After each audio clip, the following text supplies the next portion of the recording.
Hello guys, exam fight number 1 पे आप सभी का बहुत बहुत स्वागत है। और फिर से आप सभी के लिए यूजीसी नेट दिसंबर सेशन के क्लासेस में स्वागत है, जहां पे हमारा क्या मिशन जीआरएफ और जहां पे हम लोग यूनिट 9 को देख रहे हैं। और ये classes as well as important आप सभी के लिए कहां पे इस क्लासेस का यूज कर सकते हैं।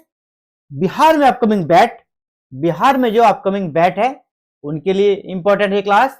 बिहार में अपकमिंग बैट के लिए, झारखंड में अपकमिंग जेट के लिए, जिसके माध्यम से आप बिहार और झारखंड में असिस्टेंट प्रोफेसर के लिए एलिजिबल हो जाएंगे। इसके अलावे अभी आपको पता होगा यूपीएचएससी असिस्टेंट प्रोफेसर एग्जाम्स का डेट अनाउंस हो गया है, तो वहां पर भी ये आपके लिए इंपॉर्टेंट रहेगा, क्योंकि सिलेबस सेम है चारों का। बैट, जेट और यूजीसी नेट चारों का सिलेबस सेम है, ठीक है। इसीलिए हम लोग एक ही साथ चारों को कंबाइंड तरीके से साधने का प्रयास कर रहे हैं। इस प्रकार के चैप्टर्स को पढ़े जो चारों जगह हमें फायदा पहुंचाए। और जी हाँ, ये ऐसा चैप्टर्स है ना जो तीनों आपका बैट, जेट और नेट के अलावे असिस्टेंट प्रोफेसर जो यूपी में एग्जाम्स होने वाला वहां के में भी ये सिलेबस में शामिल है। इसलिए हम लोग यूनिट 9 को देख रहे हैं, लोग, विकास और पर्यावरण, people, development and environment, unit 9। और आज हमारा टॉपिक क्या रहेगा? पर्यावरण सम्मेलन, है ना। बहुत सारे पर्यावरण सम्मेलन हुए हैं, तो उन सभी सम्मेलनों में से कुछ सम्मेलनों को आज हम लोग देखने वाले हैं, क्योंकि एक क्लास में कंप्लीट नहीं होगा और एक क्लासेस के लिए लेंगे तब तो हमारा ये चैप्टर्स कंप्लीट हो जाएगा, ठीक है। तो और आपको पता है डेली क्लासेस कितने बजे मिलती है? 8 PM को। किसी किसी ने आपको विलंब हो रहा है, आज पर्सनल कुछ इश्यूज के कारण आज क्लासेस आपको लेट से मिल रही है, लेकिन डेली आपको एवरेज 8 PM को क्लासेस मिल जाती है। क्लासेस रिकॉर्डेड मोड में है और ये क्लासेस नंबर 7 है हमारा यूनिट 9 का। आप अगर नए हैं तो आप प्ले लिस्ट में जाइएगा, प्ले लिस्ट में आपको क्लासेस मिल जाएगी, प्रीवियस क्लासेस आप वहां से देख सकते हैं। क्योंकि क्या होगा, प्रीवियस क्लासेस आप देख लेते हैं ना, तो आपका जो सीक्वेंस है वो बन जाएगा, समझने में कोई दिक्कत नहीं होगा। तो चलिए क्लासेस में एंट्री करते हैं हम लोग। पर्यावरण सम्मेलन, है ना, जो कन्वेंशन हुए हैं या प्रोटोकॉल हुए हैं उन सभी को हम लोग देखेंगे।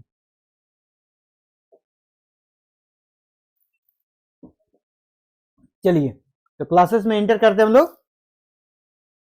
ये हमारा टॉपिक रहेगा आज का, जलवायु परिवर्तन संबंधी अंतरराष्ट्रीय प्रयास और समझौते। इससे पहले हम लोगों ने क्या देखा था कि जलवायु परिवर्तन संबंधी प्रयास जो भारतीय सरकार के द्वारा किया गया था, भारत सरकार के द्वारा किया गया था, है ना, उसको हम लोगों ने देखा था। अब हम लोग इंटरनेशनल लेवल पे देख रहे हैं ना, इंटरनेशनल लेवल पे क्या क्या प्रयास हुए हैं ना, अंतरराष्ट्रीय स्तर पे क्या क्या प्रयास हुए हैं।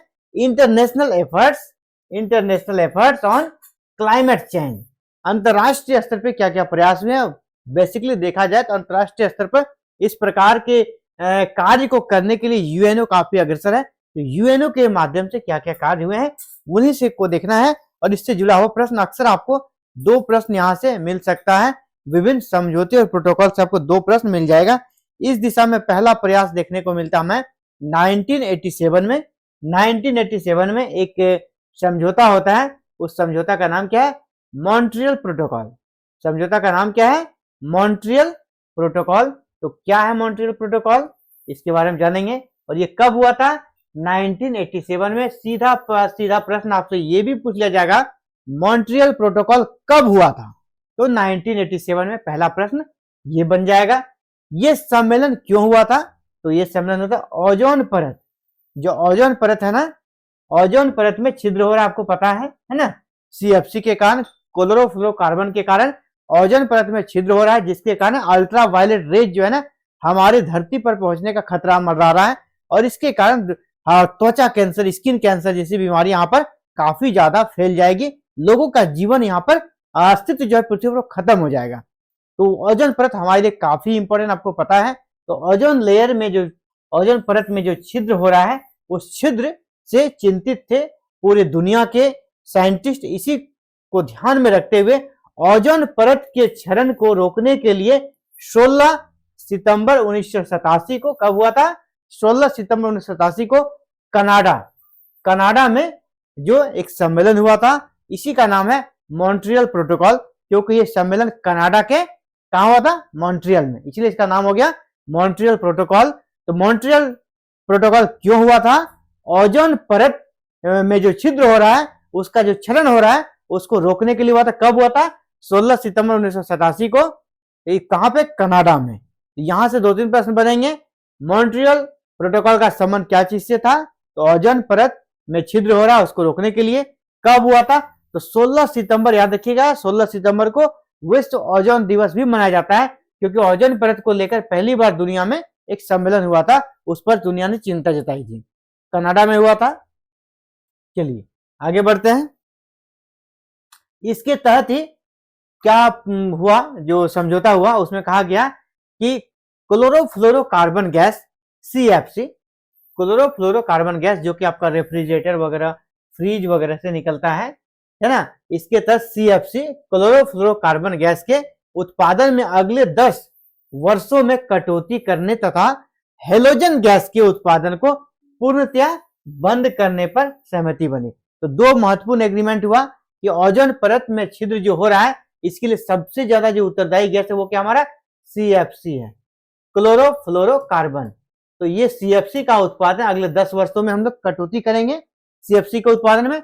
दूसरा कि जो हेलोजन गैस का उत्पादन है वो बिल्कुल इसे समाप्त कर देंगे, है ना। यह समझौता 1989 से प्रभाव में आया। यह सम्मेलन 1987 में हुआ, 1989 से यह समझौता प्रभाव में आ गया और ये लागू हो गया। तो इससे जुड़ा हुआ इतना ही रहेगा। अगला हम लोग देखेंगे रियो सम्मेलन 1992, जिसे पृथ्वी सम्मेलन भी कहा जाता है और यह प्रथम पृथ्वी सम्मेलन कहा जाता है। तो प्रथम पृथ्वी सम्मेलन कहां हुआ था? यह भी प्रश्न आता है। पहला पृथ्वी सम्मेलन कहां हुआ था? तो ये रियो में हुआ था। कहां हुआ था? रियो में। कब हुआ था? तो 1992 में हुआ था। 1992 में पहला पृथ्वी सम्मेलन रियो में हुआ। और रियो कहां है भाई साहब? तो रियो है आपका ब्राजील में। तो पृथ्वी तथा उसके पर्यावरण की सुरक्षा एवं परिस्थितिकीय संतुलन को बनाए रखने के लिए तथा जैव विविधता को समृद्ध करने के लिए यह सम्मेलन हुआ था। यह सम्मेलन क्यों हुआ था? तो इसको बढ़िया से समझिए इसके कॉन्सेप्ट को। यह सम्मेलन जो हुआ था आपका रियो सम्मेलन 1992 या प्रथम पृथ्वी सम्मेलन क्यों हुआ था? तो पृथ्वी तथा उसके पर्यावरण की सुरक्षा एवं परिस्थितिकीय संतुलन को बनाए रखने के लिए जैव विविधता, है ना, जैव विविधता को समृद्ध करने हेतु यह सम्मेलन हुआ था कि इन चीजों को कैसे प्राप्त कर सकते हैं, परिस्थितिकीय संतुलन किस प्रकार बना रहे, जैव विविधता किस प्रकार समृद्ध हो, इसी को ध्यान में रखते हुए प्रथम पृथ्वी सम्मेलन आपका 1992 में हुआ था। और यह सम्मेलन कहां हुआ था? यह सम्मेलन आपका हुआ था ब्राजील के रियो डे जेनेरियो में। ब्राजील के रियो डी जेनेरियो में सम्मेलन हुआ था। ब्राजील के रियो डी जेनेरियो में यह सम्मेलन हुआ था जी। इसमें यूएनओ के तत्वाधान में पर्यावरण और विकास सम्मेलन आयोजित किया गया। जो ये सम्मेलन हुआ था किसके सानिध्य में हुआ? यूएनओ के सानिध्य में हुआ। इसमें सम्मिलित देशों ने टिकाऊ विकास, याद रखिएगा, सम्मिलित जो देश थे उसने टिकाऊ विकास के लिए व्यापक कार्रवाई एजेंडा 21 स्वीकृत किया। तो आपसे यह प्रश्न आएगा एजेंडा 21 का संबंध क्या चीज से है? तो एजेंडा 21 का सम्मेलन रियो सम्मेलन 1992 से है। रियो सम्मेलन 1992 से है या प्रथम पृथ्वी सम्मेलन 1992 से है एजेंडा 21। इसमें एजेंडा 21 पर का सभी देशों ने सहमति जताई। इस सम्मेलन में वैश्विक सुरक्षा कोष बनाया गया। इस सम्मेलन की खास बात की क्या रही? एक कोष बनाया गया ना, पूरे विश्व में पर्यावरण को सुरक्षित करने के लिए एक कोष का गठन किया जाए, ताकि फंड का कभी दिक्कत ना हो। एक कोष का गठन करने का निर्णय इसी सम्मेलन में लिया गया था आपका। चलिए अगला, आज क्लासेस वैसे हमने शॉर्ट ही रखा है क्योंकि वैसे भी क्लासेस लेट हो चुकी थी, तो कल हम लोग इसको कंप्लीट कर लेंगे, ठीक है। कल जितने भी सम्मेलन हुए हैं उसको कंप्लीट करेंगे। आज क्लासेस बहुत बड़ी नहीं होगी, शॉर्ट क्लासेस आप सभी के लिए। और शॉर्ट क्लासेस में कह सकते हैं आपको अच्छा भी लगेगा कि पढ़ने में आसानी होगा, आप तुरंत उसको कवर भी कर लेंगे। लंबा क्लासेस में थोड़ा दिक्कत भी होता है। तो जैव विविधता अभिसमय 1992, ये क्या भाई? जैव विविधता अभिसमय 1992। और आप ये ईयर देख लीजिए, ये कब है? 1992 का, यानी रियो सम्मेलन से जुड़ा हुआ ये तथ्य है। रियो सम्मेलन या प्रथम पृथ्वी सम्मेलन से जुड़ा हुआ ये तथ्य है। जैव विविधता अभिसमय, जैव विविधता अभिसमय, यह संधि जो है ना वर्ष 1992, यह संधि, ये जो संधि है 1992 में रियो डी जेनेरियो यानी ब्राजील में हुए प्रथम पृथ्वी शिखर सम्मेलन के दौरान 171 देशों द्वारा हस्ताक्षरित कर की गई थी। तो यह जो संधि हुई थी कितने देशों के बीच हुई थी? 171 देशों के बीच। कब हुई थी? 1992 में हुई थी। कहां हुआ था? रियो डी जेनेरियो में, जो कहां है? ब्राजील में है। यानी यह जो है ना प्रथम पृथ्वी सम्मेलन या रियो डी जेनेरियो सम्मेलन या रियो सम्मेलन 1992 का ही एक अंग है। वहीं पर ये ट्रीटी पे कह सकते हैं कि एग्रीमेंट बना था और सिग्नेचर हुआ था 171 देशों का। और क्या हुआ था इस संधि में? चलिए अब उसको देखते हैं। यह संधि जो है ना 29 दिसंबर, यह संधि आपका 29 दिसंबर 1993 से प्रभावी हो गया। इस संधि में अब क्या सहमति बना उसको देखिए आप। इस संधि में ये जो ट्रीटी हुआ 171 देशों के बीच, क्या चीज पर सहमति बना? इस संधि में सहमति बनी कि जीव और पेड़ पौधे उस देश की संपत्ति माने जाएंगे जिस देश में ये होते हैं, ठीक है। तथा यदि उन्हें किसी दूसरे देश में ले जाकर नया उत्पाद विकसित किया जाए तो उसके मूल देश को उसकी क्षतिपूर्ति दी जाएगी, ठीक है। मान लीजिए एग्जाम्पल के तौर पे हमारे कुछ ऐसा, हम लोग ऐसा प्लांट पहली बार उत्पादन किए जो कि मेडिसिन के क्षेत्र में हो। हम पुराने तरीके से मान ले तुलसी का पौधा, ये इंडिया का, इसमें है, इंडिया का ही है, किसी देश में उत्पादन है, ये मैं नहीं कर रहा हूं। मान लीजिए एग्जाम्पल समझाने के लिए, अगर एक ऐसा पौधा इंडिया बनाता है, इंडिया में उगाया जाता है जो पौधा औषधि के काम में आता है, अगर अमेरिका फिर उस पौधा को ले जाता है अपने यहाँ एक बहुत अच्छा वो मेडिसिन विकसित करता है, तो इसमें भारत का भी अंश रहेगा, है ना। मूल देश को उसकी क्षतिपूर्ति दी जाएगी। या कोई चीज ऐसा है जो मान लीजिए आपका अमेरिका में बना, अमेरिका में बस वो पौधा बना, उसका इंडिया में लाकर अलग तरीके से बहुत ही उपयोगी यूटिलाइज किया गया, बहुत ही उपयोगी चीज बनाया गया और उसका काफी डिमांड बढ़ने लगा।